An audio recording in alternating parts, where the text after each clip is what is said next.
Si që pat nga këto pamje të cilat filluan emisionin, ne mund të thuhe pa frikë për gënjeshtimit që Beogradi mund të mburet të paktën me një gjë.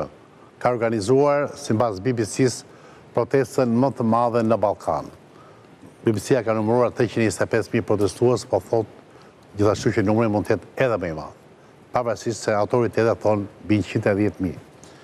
Por çështja është që pse protestojnë serbët dhe ajo që na intereson më shumë, protestat që po ndodhen aty, destabilizimi relativ i pushtetit Vučićit është gjeopolitikisht të mirë në shqiptarëve të Shqipërisë dhe të Kosovës, apo përkundrazi, ata janë duke bërë një reformë, duke tentuar të reformojnë shtetin e tyre dhe sa më efikas, sa më i reformuar të shtetit e tyre, aq më, po themi, më konkurencial gjeopolitikisht bëhet Serbia.